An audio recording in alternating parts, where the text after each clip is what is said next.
gosh. What a week. What a day. What an hour. It's all nonstop on the days of our Montecito lives, or I should say, soon to be the days of our Cotswold lives. So just in, Justice Nicklin was done playing nice, especially with our ginger haired prince, who will likely be fighting for yet another year in an attempt not to pay $50 million in full court costs. Meanwhile, Meghan has a job. What? The suitcase holder turned Duchess turned homemaker is going back to acting. Although some say you can't go home again, I, for one, can't wait. Meanwhile, the couple say their move is not permanent. So why did House and Garden just feature an inside look of their Montecito house with all new photos? Answer me that. Not that their neighbors would be sad to see them go. Montecito denizens are said to be quite relieved at their departure. And as I reported yesterday, they were basically run out of town. And Americans in general aren't sad to see them go, especially after a new report came out that they were indeed trying to meddle in our politics. And Meghan even wanted to be handed, wait for it, a senatorial seat. Because once again, why work for anything when you think it should just be given to you? So, to go through all of this today, I am joined by the best, the original, the one, the only, oh my gosh, it is my brother from another mother, Tom Symes. Hi, Paula. Oh my God, Tom, thank you. We have got so much to go through. So, Yeah. let us start with this little nugget. Hold on.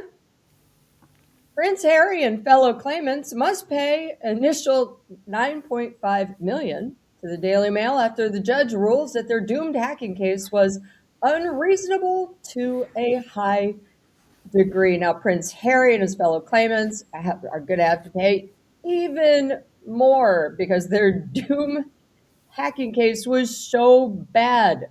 Harry, the Baroness Lawrence, Sir Elton John, and 4 others, including Elizabeth Hurley, they have 7 days to pay the first £9.5 million.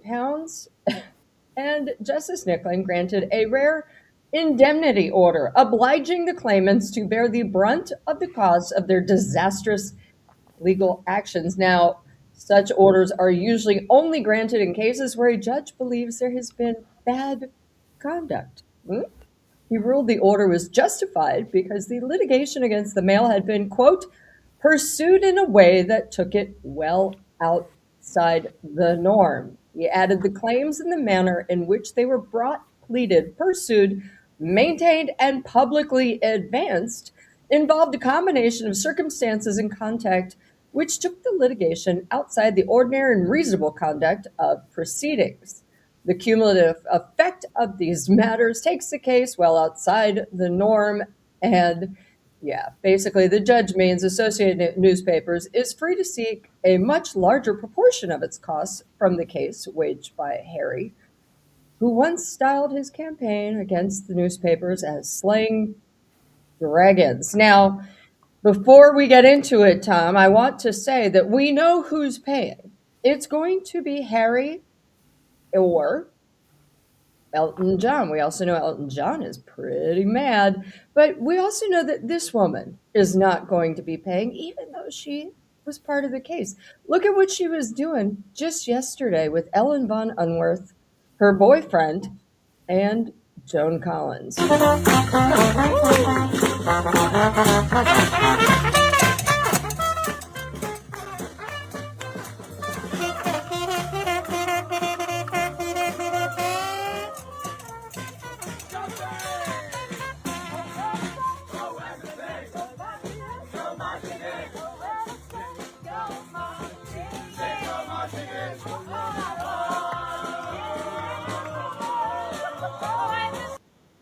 Yep.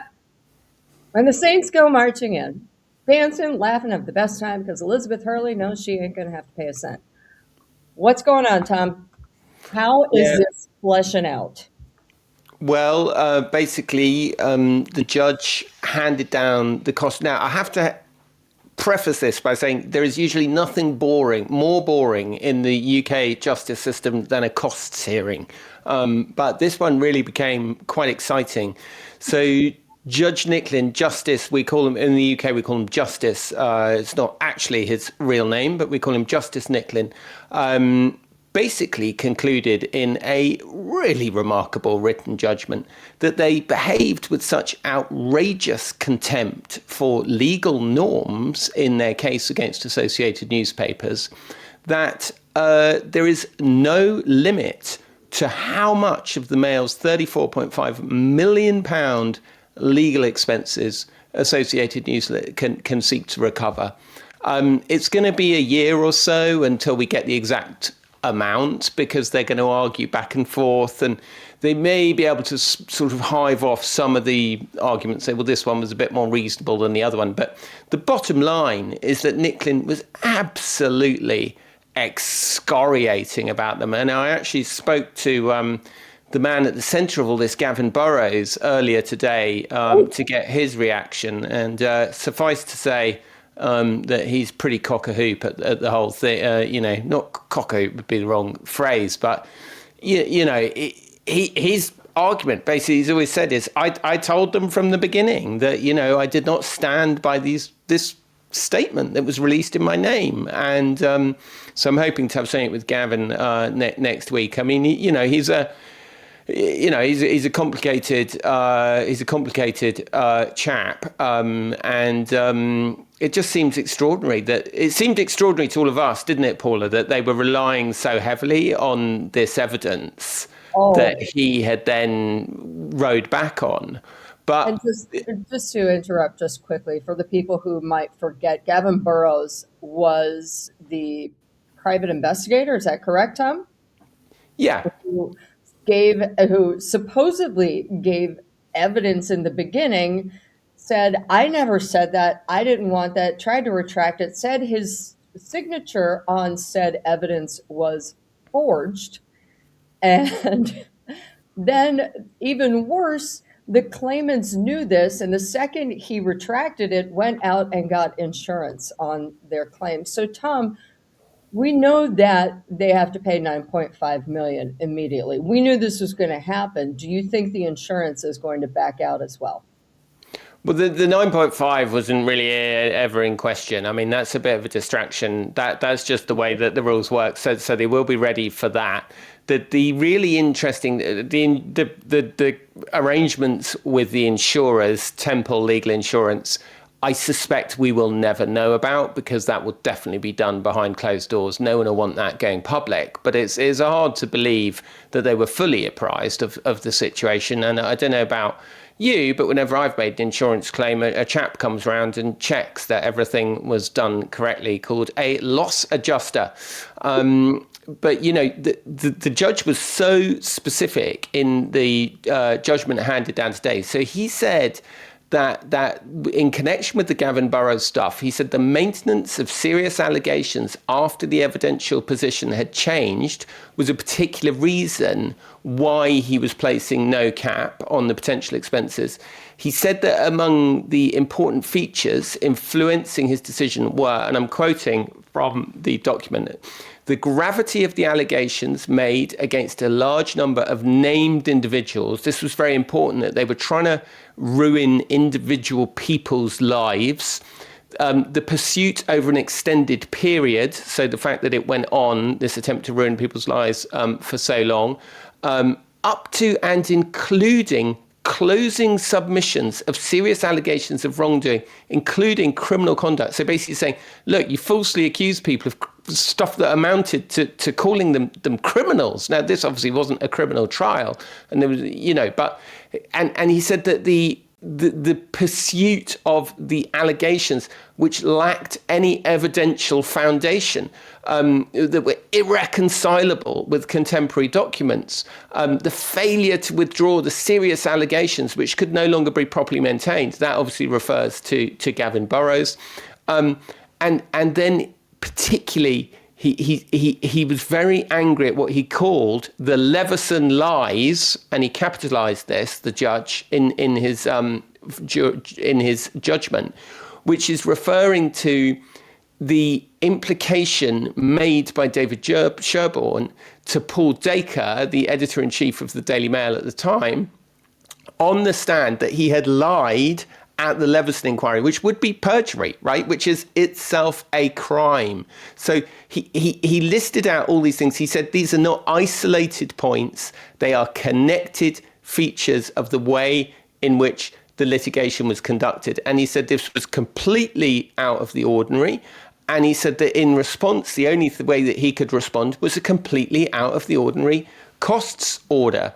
And what he basically said was the Mail are entitled to pursue Harry and his team for every single penny that they spent defending these claims, because the claims were so outrageous and so unfair. Mm-hmm. So it was an absolutely shocking, what we call in UK tabloid, monstering of Prince Harry and his friends today. Wow. And you know what I also find interesting, Tom, is so they knew this was coming down this week. They also probably knew it was going to be waiting till Friday.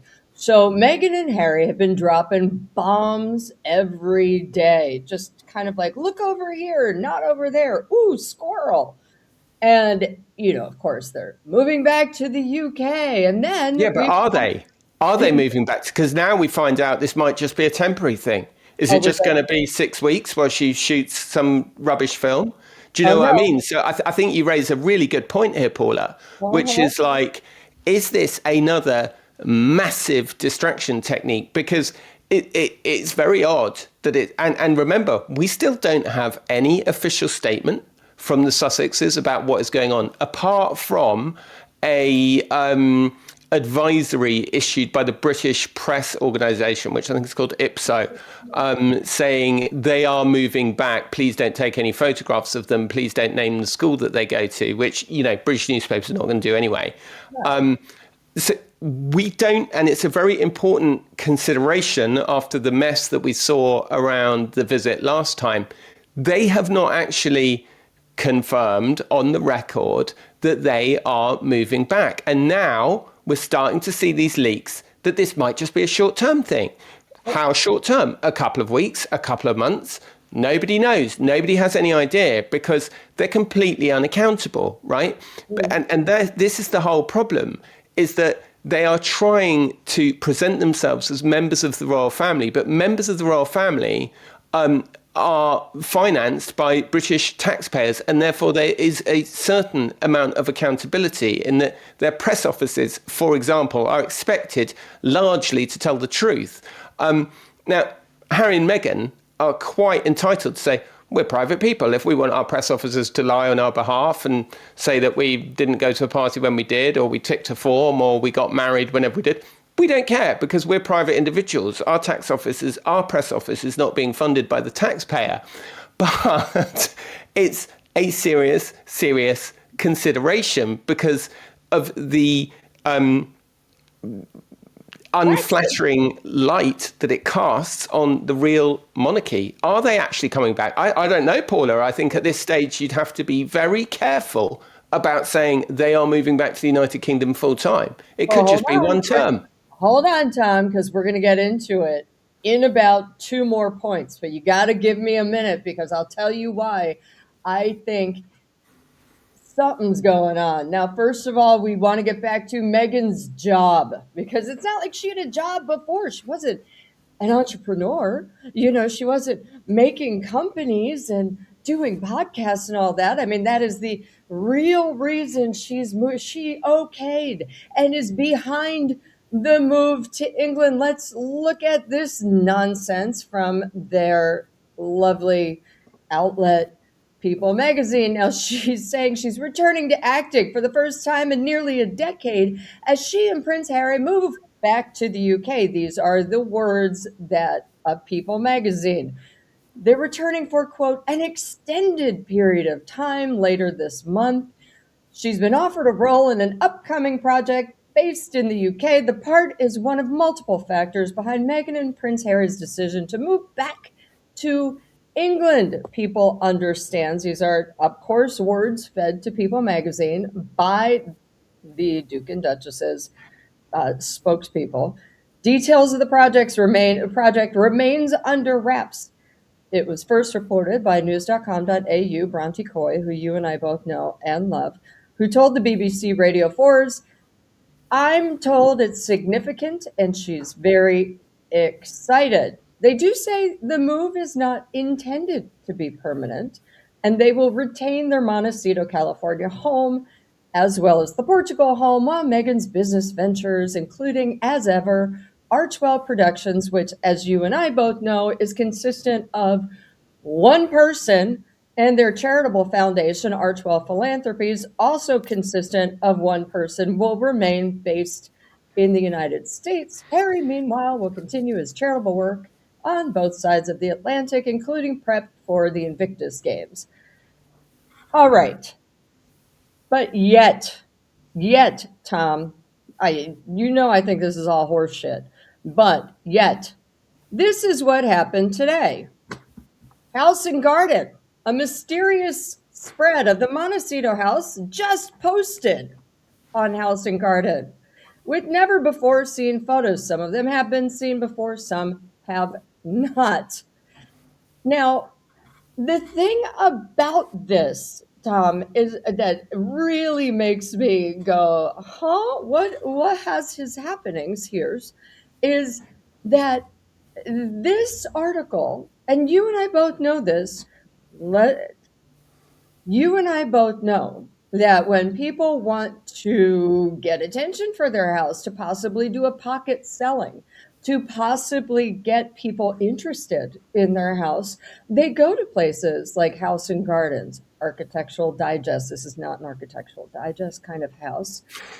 To say the least. To say the least. They do it to gin up excitement on the property. Now, the article said, oh God, they went into detail. 7.4-acre estate designed to be both stately and family friendly, known as the Chateau. The Sussexes, and hold on, let me just put up some photos while we're doing this. The Sussexes Montecito mansion fuses Tuscan-inspired architecture, starting at the entrance where a wide lane paved in, hand-cut Santa Barbara stone leads to a house carved from the same stone. Inside, a sophisticated mix, please don't gag, Tom, of mid-century modern touches and Victorian elements with elegant furnishings and decor that celebrate its old world charm. Now, the pool I can get behind. Yeah, me too. Pool I can totally get behind, but I can't get behind that sort of hideous faux Tudor beam situation. Okay. No way. That is not cool at all. I'm sorry. That's just like a symphony in brown puke, isn't it? Yeah. Well, but the pool I love.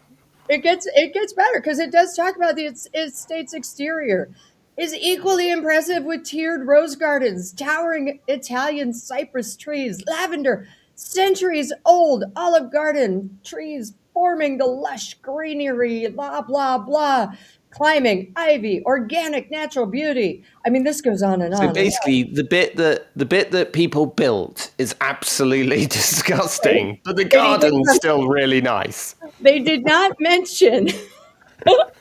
They did mention the dungeon in the bottom, I guess, where everyone goes when they're bad boys and girls. I think you know what I mean. But you know what I did notice in this article that was just put up by House and Garden? There were no pics of the Olive Garden kitchen. And I think we know why. I mean, so Tom, here's the deal. This is what confuses me. You've got some people saying they're only going for 6 weeks, but the kids are enrolled in school. You don't do that. You don't take a kid out midterm. But also, then all of a sudden, we're going to keep the house. We're not going to rent it out. No, we're not selling it. Look at our house in House and Gardens. The people who are desperate for so much privacy that they're now having their house out on House and Gardens. I just think it's a little, Again, either talking out of both sides of their mouth on the privacy issue, or a pocket sale, perhaps. And but for those who don't know, a pocket sale is the whisper sale. Hey, you want this house? Done. Bye. And then you don't really have to announce anything. They get it by looking at property records. Well, there's a fascinating insight from Tina Brown, and I must declare an interest. I love Tina because she hired me many years ago at the Daily Beast, so I'm always pro Tina. But so she's done a great column on her Fresh Hell Substack, which actually gives, I mean, she slightly oversells her exclusive that Meghan's got a job. And by the way, I want to make one quick point about all these exclusives that Meghan and Harry are moving back to the UK. There's a very famous quote by Hearst, who said, journalism is something that somebody doesn't want you to know. All the rest is advertising. So let's just be very clear about these exclusives that appeared in The Telegraph, The Sun, news.com.au, People, etc. They were handed to, they are not something that anyone is trying to suppress. Do you know what I mean? So they're not proper journalistic exclusives in the true sense of the word. Now, there is certainly, I would never criticize anybody for approaching a press office and trying to get something out of a press officer and breaking a story, but it's different to saying this is a journalistic exclusive. Now, what Tina is good at is delivering stuff that, people don't want, unflattering stuff, right? Let's be honest. And she has this very interesting scene of that Harry mopes around their 9-bedroom, 16-bathroom Montecito mansion, suing tabloids and instructing staff not to share any negative press with Meghan. But then an ex-staffer told me, this is told Tina, a friend or somebody in the kitchen will be like, oh, ma'am, I'm so sorry today. That's so mean. And she's like, what's happened? And then it's a fucking tornado. She can't get out of bed. I mean, I love that detail. I think it's a brilliant detail. But I think that the reality is that, frankly, and actually Tina quotes your line about Elton saying, I'm not a human ATM. And I note that in her Substack, she does link to Paula Froelich Uncensored. So that's good news. But what I do think about this is that I think that, and I speak as somebody who's been burnt by this before, I think we need to be extremely careful about believing whatever they say. And I agree, it's a great story. It's the middle of August, as I keep reminding everybody, so there's nothing else to talk about. And this is a sensational development.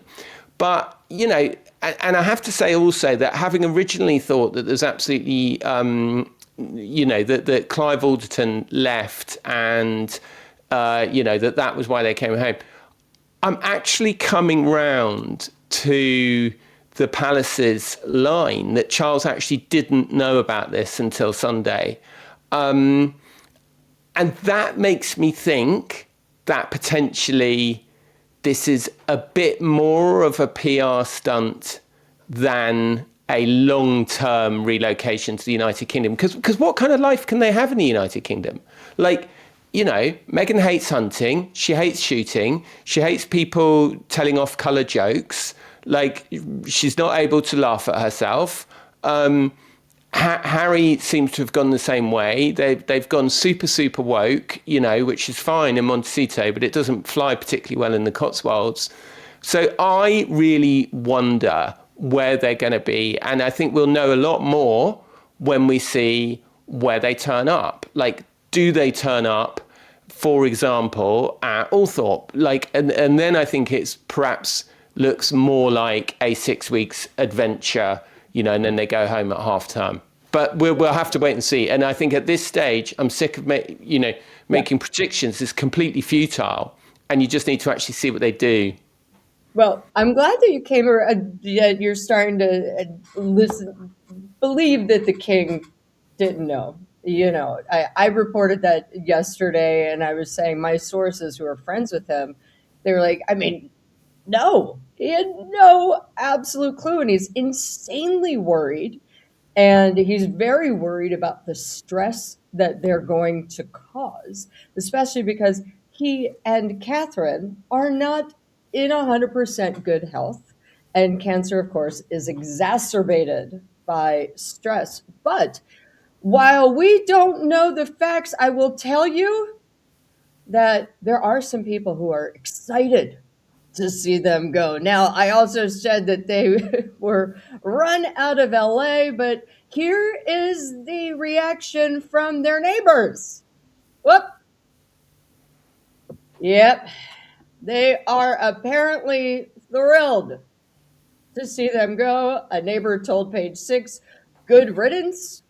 The insider claimed that a lot of people are happy to see the Sussexes go, as they allegedly always ask. They're allegedly always asking for grandiose favors from their friends and acquaintances, quote, because of their titles, and never giving anything back to them or the actual Montecito community. They added the Well, town that's is totally true. I mean, they yes, do nothing for the local charities there. They're not involved in, and I've heard, complaints from a very good friend of mine who lives pretty close to them, that it's a real grudge point in Montecito oh, that they, have done so little for the immediate local community, which for all it's portrayed as being this enclave of wealth and et cetera, like anywhere else, has got plenty of, social problems and poorer people. And, and of course, living in an area like that, if you are poorer, there's immense pressure on your cost of living. There's, immense pressures. And because guess what? All those rich, fancy people, they need people to come clean their houses and, of buy course. their toilet roll for them. So, I mean, When we also know that Meghan loves a freebie, and the source also added the town is exhausted by them, the entitlement, and the never ending drama. And some locals have even taken to referring to the pair as the grift and griftess of Sussex. They also claim that Markle was telling people a few years back that she would go back to the UK kicking and screaming. Tom. I think, Paula, I think a lot of it just depends on what is this job? Is it a part in EastEnders that requires her to be there, 3 times a week? Or is it a film that will, if it's a typical film schedule, it might be in pre for 2 or 3 weeks, and it might be shooting for 3 or 4 weeks, and it's all over by Halloween. But I do find it interesting that there's so much suggestion now that this is a limited and defined and short-term situation. Yeah.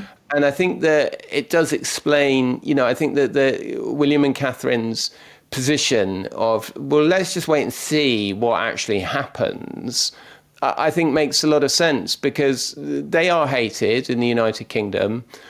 You can't really, if you're going to live in the countryside in the United Kingdom and you despise hunting and shooting, your life's going to be quite difficult if you want to move around in the kind of circles that they want to move around in.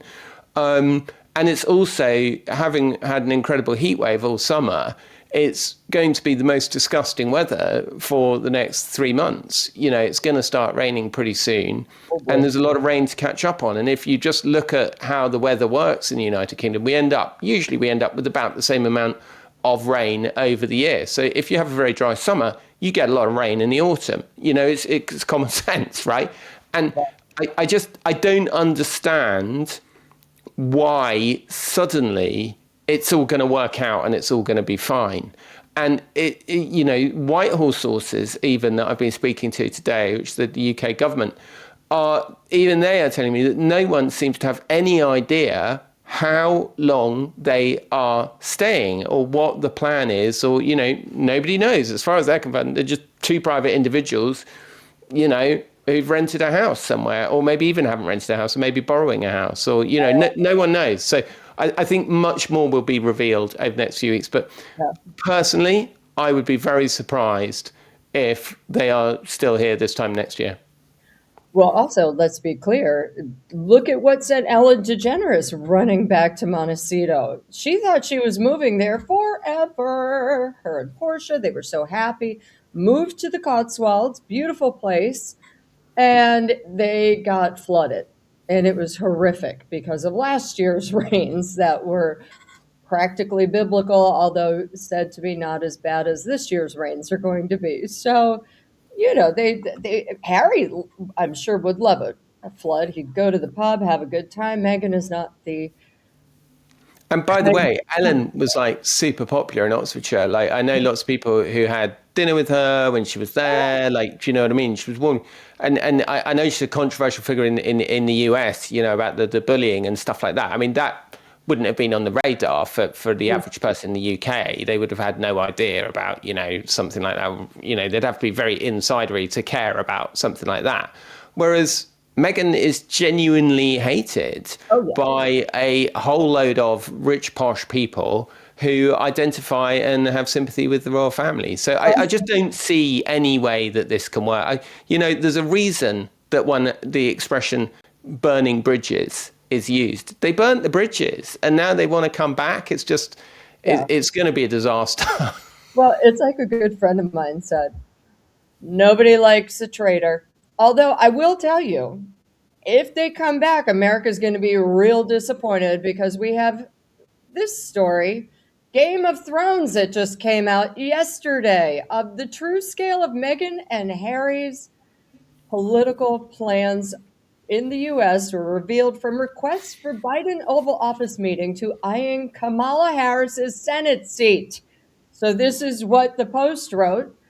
Delusional Prince Harry and Meghan Markle sought U.S. political clout far beyond the dreams of any British royal since King George III, with the Duchess angling to take over the Senate seat held by Kamala Harris ahead of the 2020 presidential election.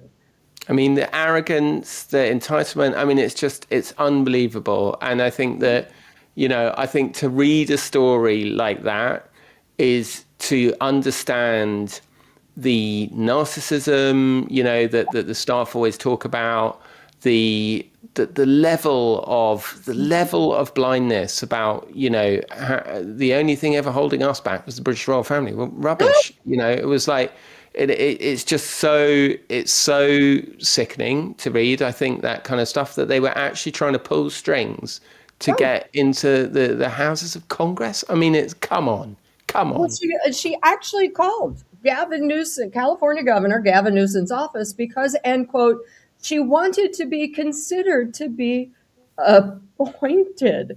And that this was publicly described by her as a welcome to California chat to head off potential inquiries.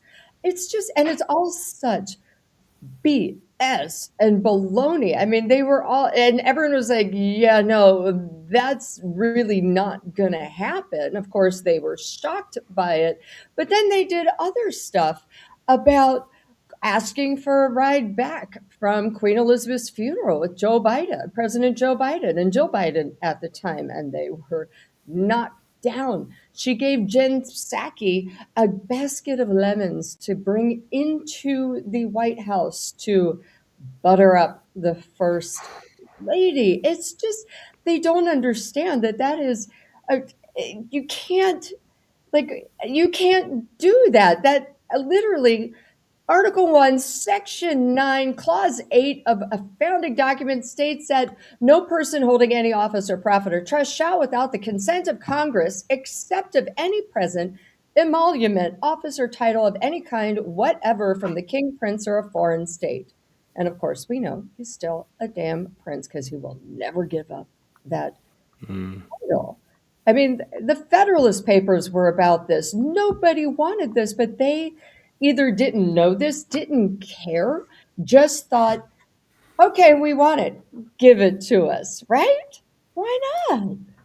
I It's know it's absolutely extraordinary. The whole thing is completely mad. But yeah, my final thought on this, Paula, yes. is that I would just let's all just wait and see what actually happens as opposed to what they say is going to happen. That's true. But at this point, Tom, I think the only place they might be welcome at is in Greenland. And I'm sorry for all my friends in Greenland for saying that, because their announcement of their move generated so much excitement in America, in Los Angeles and Montecito. I can't imagine them going back, or at least not being prisoner inside their own home somewhere. All right, Tom, thank you so much. I really, really, really love you. I appreciate you. Stay backstage. I'll be with you in a second. All right, you guys, thank you so much. I appreciate you. Now, listen, remember that next week I am not going to be doing lives. I will be doing the daily BS every day. I'm just going to post them every day at 5:30 so I can be in the comments with you. And I'm excited for it. All right, here's your daily Doug. Why are you sticking your tongue out at me? Are you just sitting there literally sticking your tongue out? What are you doing? Okay, there we go. I'll give you Megan. You can his chew. Ah, that's my little turd bird. I love him so much. Now remember, like, subscribe, hit the hype. And you can hit the hype now because it will be posted. And it's not a premiere and it's not a live. Yes, I Googled it. All right, you guys, thank you again. I really, really, really appreciate you, and just hope you have a wonderful rest of your weekend. Okay.